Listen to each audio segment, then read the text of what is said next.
So hey guys, welcome back to my channel. कैसे हैं आप लोग? आई होप अच्छे होंगे। और जैसा कि आपको पता है कि मैं यूजीसी नेट पेपर 1 की जितने भी प्रीवियस ईयर के क्वेश्चंस पूछे गए हैं उनका सीरीज़ आप लोग के लिए लेकर आई हूँ।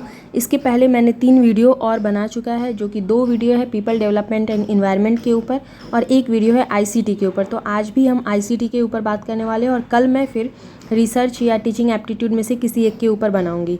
तो जिन लोगों ने भी मेरे चैनल पे पहली बार विजिट किया है तो वो जाके चैनल के प्लेलिस्ट में जितना भी वीडियो पड़ा हुआ है आप देख सकते हैं, जो भी आपके काम का होगा। और वहीं जो बच्चे भीमराव अम्बेडकर बिहार यूनिवर्सिटी यानी कि BRABU से पीजी की पढ़ाई कर रहे हैं, उनकी एग्ज़ाम होने वाली 3rd सेमेस्टर की और 1st सेमेस्टर की, तो आपके लिए भी प्रीवियस ईयर के क्वेश्चंस प्लेलिस्ट में रखा हुआ है, आप जाके वहाँ से देख सकते हैं। अब बिना टाइम वेस्ट किए आगे बढ़ते हैं क्वेश्चन की ओर। तो 10 क्वेश्चन मैंने कल करवाया था और आज 11 क्वेश्चन है।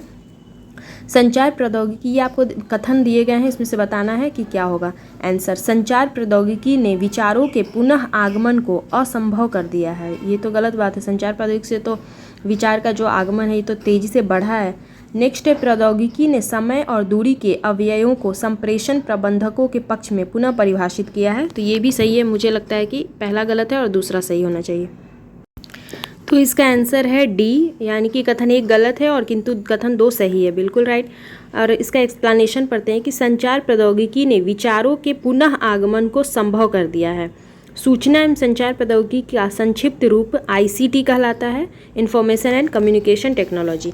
इसे उन कार्यों के लिए प्रयोग किया जाता है जो इलेक्ट्रॉनिक माध्यम से सूचना के पारेषण, संग्रहण, निर्माण, प्रदर्शन या आदान प्रदान के काम आता है। अतः कथन 1 असत्य है और सूचना और संचार प्रौद्योगिकी वैश्वीकरण के उद्भव और प्रक्रिया में प्रमुख कारक है।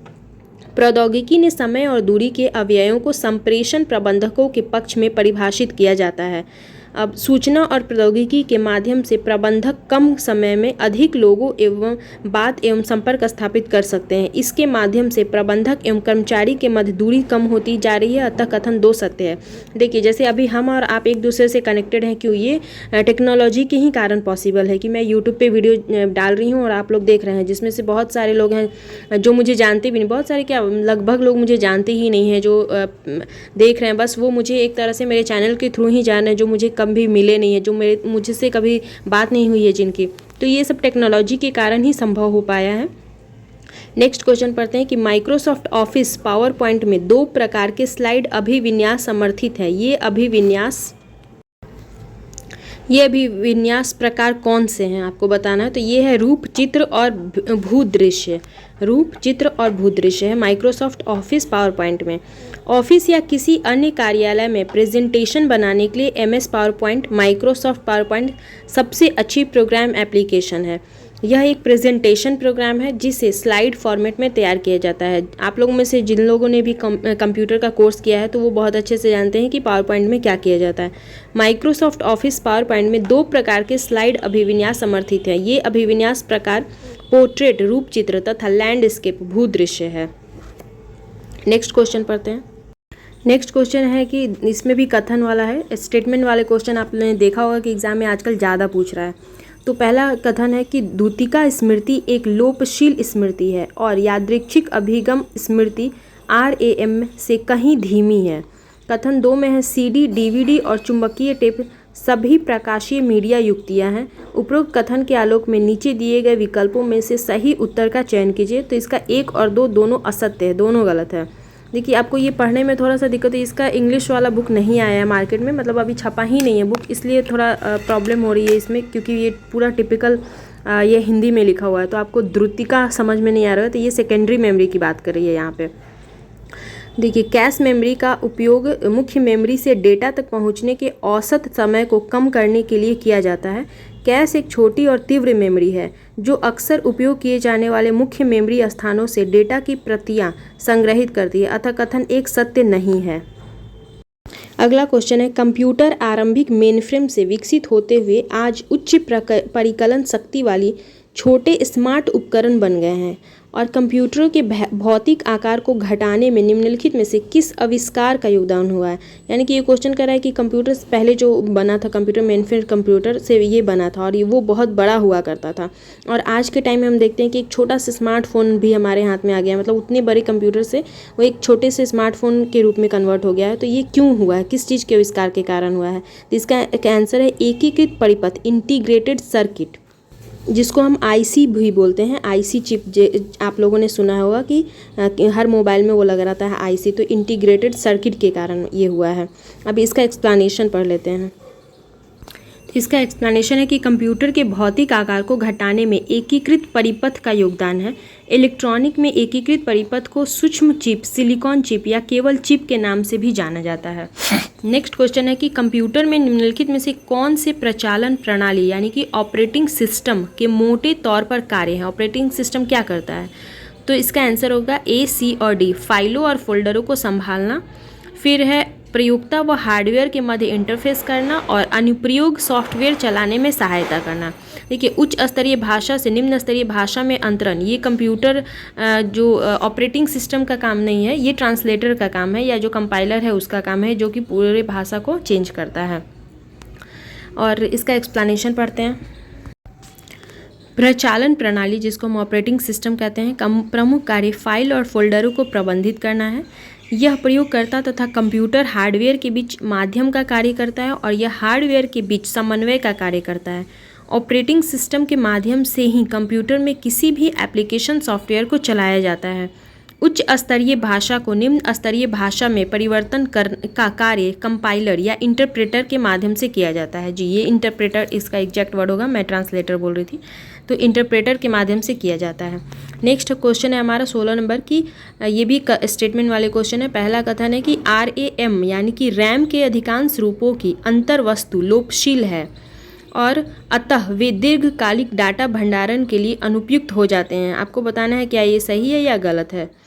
दूसरा है RAM और प्रोसेसर रजिस्टरों की तुलना में हार्ड डिस्क की डाटा तक पहुंच अधिक तीव्र है।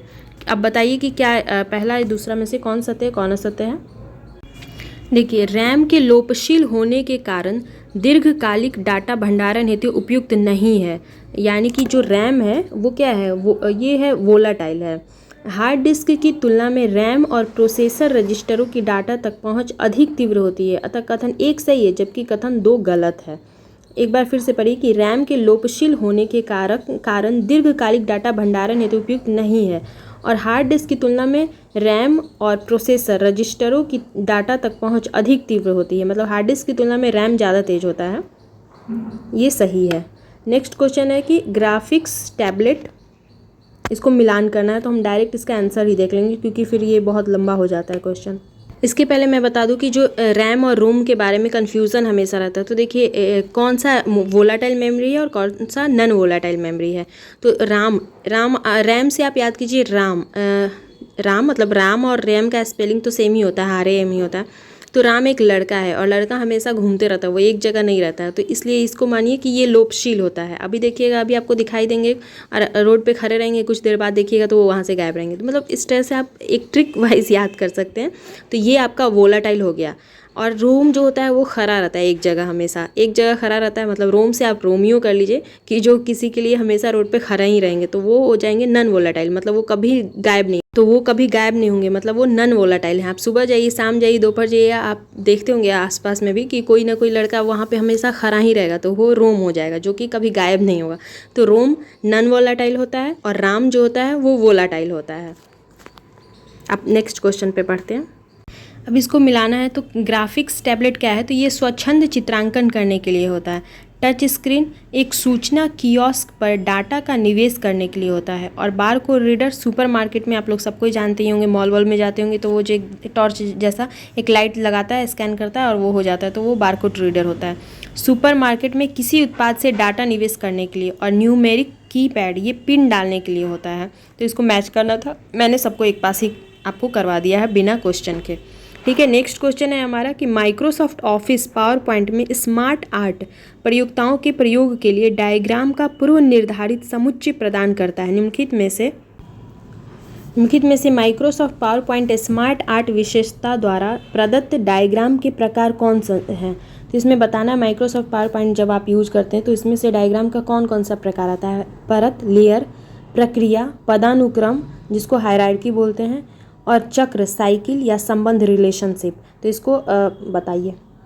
तो इसका आंसर बी हो जाएगा। माइक्रोसॉफ्ट ऑफिस पावर पॉइंट में स्मार्ट आर्ट प्रयोक्ताओं के प्रयोग के लिए डायग्राम का पूर्व निर्धारित समुच्चय प्रदान करता है। निम्नलिखित में से Microsoft power point smart art विशेषता द्वारा प्रदत्त डायग्राम के नाम निम्न है कि एक प्रक्रिया सबसे पहले प्रोसेस होगा, फिर उसका पदानुक्रम हायरार्की, फिर चक्र, साइकिल और फिर संबंध यानी कि रिलेशनशिप। प्रोसेस होगा, हायरार्की होगा, साइकिल होगा, रिलेशनशिप होगा। नेक्स्ट क्वेश्चन है, नीचे दी गई सूची ए में निम्नलिखित में से कौन सी संग्रहण मीडिया केवल प्रकाशिक संग्रहण मीडिया है। बताना है कौन सा प्रकाशिक वाला है। तो डीवीडी, रैम, पेन ड्राइव, चुंबकीय टेप या एसएसडी।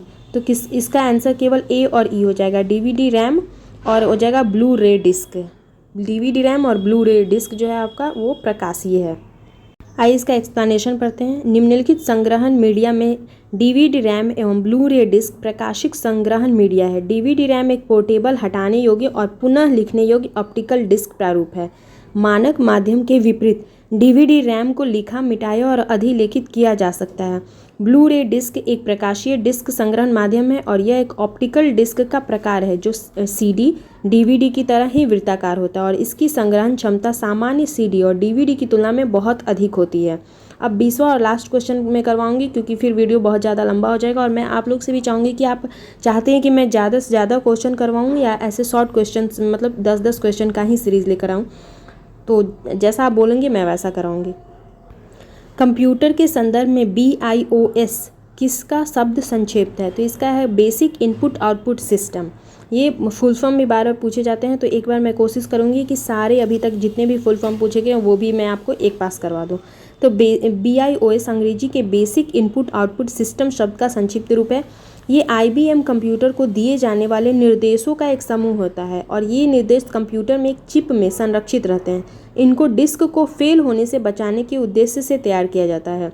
देखिए मैं ऐसे शॉर्ट करवा रही हूँ 10-10 क्वेश्चन करके कि आप कभी भी देख सकते हैं। आप मतलब घूम रहे हैं, आप चल रहे हैं, आप मतलब रील्स भी देख रहे हैं तो 10 मिनट का वीडियो देखने में ज़्यादा कुछ टाइम नहीं लगता है। आप आराम से देख सकते हैं और ख़ासकर जब आपको आपके एग्ज़ाम में यहाँ से प्रश्न बनने वाले हैं तो आपको ये देख कर जाना बहुत ज़्यादा इंपॉर्टेंट है। और साथ ही मैं कहूँगी कि जो भी बच्चे टाइम नहीं मिल पाते, जैसे मैं खुद भी अपनी वीडियो से ही पढ़ती हूँ। बहुत बार मैं जब बाहर रहती हूँ तो कान में ईयरफोन लगा के और मैं वीडियो को ही देखती हूँ और उससे ही याद करने की कोशिश करती हूँ। तो मैं आप लोग से भी चाहूँगी कि अगर आप बैठ के नहीं देख सकते हैं तो घूम के देखिए, चल के देखिए, कैसे भी देखिए, लेकिन एटलीस्ट एग्जाम देने से पहले एक बार जरूर देख के जाइए। आई होप आपको मेरी ये वीडियो अच्छी लगी हो। तो मिलते हैं नेक्स्ट वीडियो में। Till then bye bye. Channel पर पहली बार आए तो सब्सक्राइब कर दें, पुराने सब्सक्राइबर तो लाइक कर दें।